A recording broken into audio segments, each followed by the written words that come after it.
You know how some cars are just legends? The kind of vehicle that when you see it, you don't just think that's a car, you think of adventure, reliability, and stories. Well, the Toyota Land Cruiser is one of those icons. For decades, it's been the go-anywhere, do-anything SUV that's just as comfortable crossing the desert as it is pulling up to a nice dinner downtown. And now, after a lot of anticipation, the 2026 Toyota Land Cruiser is on its way, and it looks like Toyota is blending all the best parts of its history with some seriously modern updates. This isn't just another SUV refresh, it's Toyota bringing back the spirit of the Land Cruiser while making it more accessible, more stylish, and more in tune with today's drivers. Whether you're the kind of person who dreams about hitting rugged trails or you just want a tough, reliable family SUV that's got serious heritage behind it, the new Land Cruiser has a lot to get excited about. So, let's talk about what makes this upcoming Land Cruiser so interesting, starting with the first thing everyone notices, the design. The new Land Cruiser immediately stands out because it feels like Toyota went back to its roots. The styling doesn't try to be overly flashy or futuristic, it's bold, boxy, and purposeful, like a Land Cruiser should be. You get those classic straight edges, a tall stance, and that unmistakable front end that gives off serious retro vibes, almost like a nod to the older 70s and 80s Land Cruisers. At the same time, it doesn't look dated, it feels tough and modern, kind of like Toyota found the sweet spot between heritage and the needs of today's drivers. The grille is squared off with Toyota's lettering right across it, which is such a cool throwback detail, and the headlights have this simple round shape that screams off-road personality. From the side, you can see those strong shoulders and squared-off wheel arches.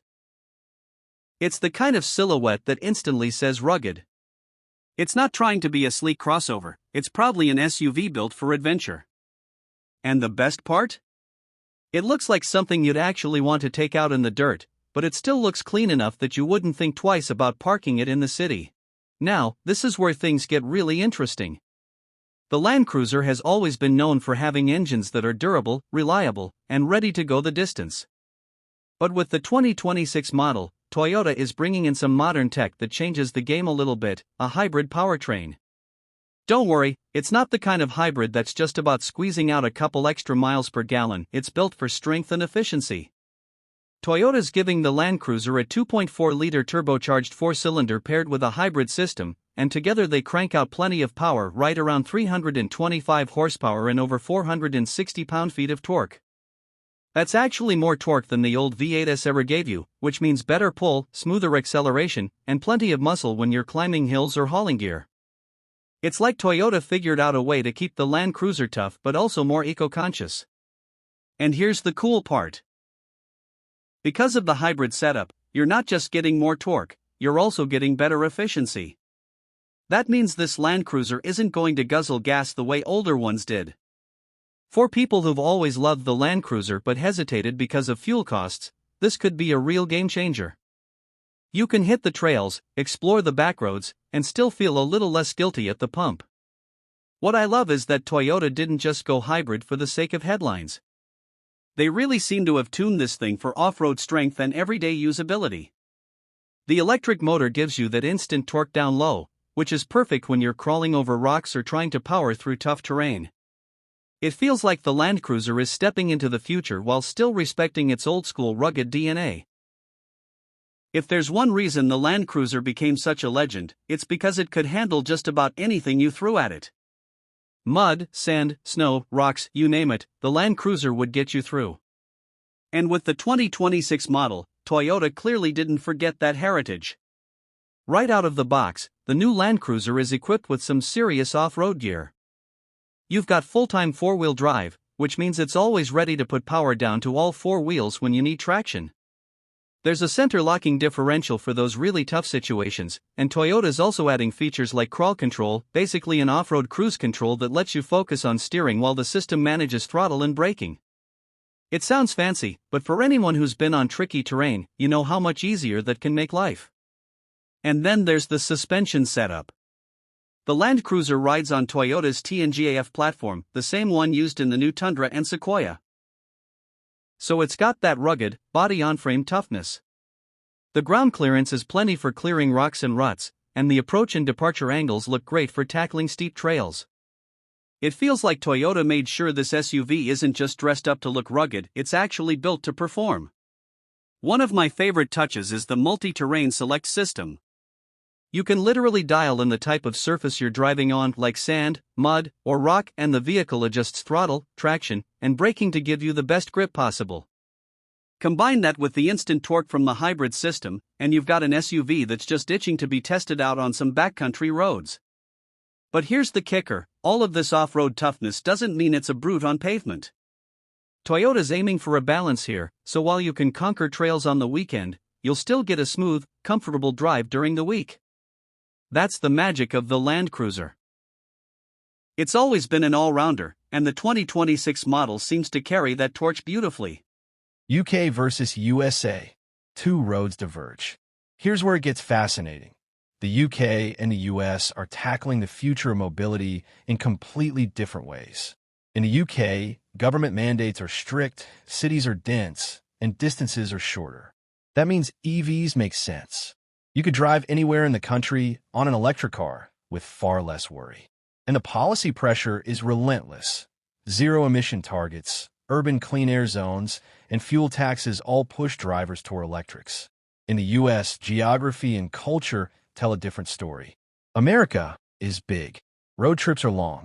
Public transport is weaker, and fuel is still relatively cheap. The EV charging network isn't consistent, and many families can't charge at home.